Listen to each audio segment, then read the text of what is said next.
इन मेट्रोपॉलिटन्स बहुत सारी फीमेल्स ऐसी हैं जिनका बच्चा हाउस हेल्प के हाथों बड़ा हो रहा है। उनके जो ग्रैंड पेरेंट्स उनके साथ नहीं होते हैं। एंड जितना माइंडफुल आप हो सकते हो, बिकॉज आप एजुकेटेड हो, आपको चीज़ें समझ आ रही हैं, पॉडकास्ट देख रहे हो, आप सीख रहे हो, जो हाउस हेल्प है उसको आप कितना भी सेंसिटाइज कर दो, सुबह से लेकर शाम तक वो उसी के अधीन है। आप शाम को आते हो, उससे मिलते हो, तो as a mother how would you reinforce that behaviour जो आप चाहते हो? देखो, पहले तो मैं हाउस हेल्प की बात करूँगी क्योंकि बहुत सारे पेरेंट्स हाउस हेल्प के साथ डिपेंडेंट है, जिसमें किसी मतलब this these are the situations we can't do much about it. एक बड़ी अलग बात बोलूँगी, जैसा आप चाहते हो ना आपकी हाउस हेल्प आपके बच्चे के साथ बिहेव करे, आप उनके साथ करिए। आप चाहते हैं ना वो उनके इमोशंस को समझे, उनके साथ पेशेंस रखे, आप उनके साथ रखिए, क्योंकि they need to receive if you want them to give that. अगर आप उनके साथ स्ट्रिक्ट और गुस्सा और इस तरह से बात करेंगे, पहले तो आपका बच्चा भी वही सीखेगा। तो आपने वहाँ तो दे दिया सारा एम्पैथी, पर आपने दिखाया नहीं एम्पैथी किसी को देते हुए, तो वो बच्चा सेल्फ सेंटर्ड नहीं बन गया। हमने सिर्फ एम्पैथी देके बच्चों को ये थोड़ा ना बताना है कि बेटा आपके इमोशंस इंपॉर्टेंट हैं, हमें तो ये भी बताना है भाई सबके इमोशंस इंपॉर्टेंट हैं, उनको भी रिस्पेक्ट करना है।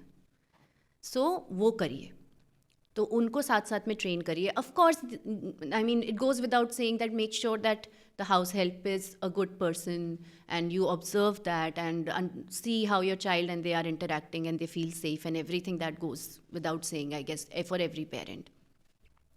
And then after you do that and you keep telling the house help wherever you feel कि कुछ नहीं होता, नहीं खाए तो छोड़ देना, फोर्स मत करना, आधी रोटी से भी चल जाएगा लेकिन फोर्स मत करना, because that's what you follow as a parent. तो आप उनको इंस्ट्रक्शन दे सकते हो कि अरे ये मांग के बहुत ज़्यादा रोए तो भी देना मत, पर गुस्सा मत करना, उसको इधर उधर खेलने के लिए कर देना.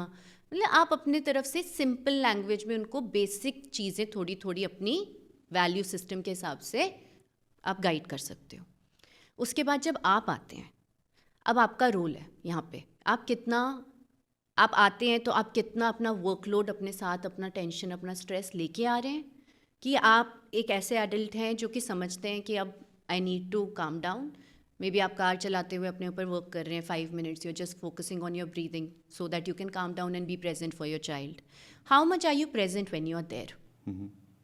वर्किंग पेरेंट्स दिन में 3 घंटे, 4 घंटे, 6 घंटे, कितने भी घंटे दे रहे हैं अपने बच्चों को, वो उन घंटों में क्या कर रहे हैं वो बहुत इंपॉर्टेंट है. It's more than the amount of time that you are giving, it is the quality of time that matters. There can be a homemaker जो पूरा टाइम बच्चों के साथ हैं, but they are so anxious और they are into depression that they do not even realize. वो तो present ही नहीं है, वो तो प्रेजेंट होते हुए प्रेजेंट नहीं है, तो वो भी कोई बच्चों को फ़ायदा नहीं कर रहा है. So even if you are a working parent, I will say instead of thinking oh god I am not giving as much time to my child, give actual time that when you are there you make sure that you are giving the time to the child. आते ही आप पूछ रहे हो कि homework कर लिया, आते ही आप बात कर रहे हो कि बेटा आपने खाना ही नहीं खाया आज, देखो दीदी बोल रही है आपने खाना नहीं खाया, आपने आज दीदी को मारा, आपने ऐसे किया. अब यहाँ पे आप कहाँ कनेक्ट करें अपने बच्चे डिफेंसिव से? मोड में आ जाएगा बच्चा, can be defensive mode attacked. में. और कनेक्शन का टाइम ही इतना सा है, उसमें आप ये सारी चीज़ें करके और डिस्कनेक्ट कर रहे हैं. So how will you be connected to your child?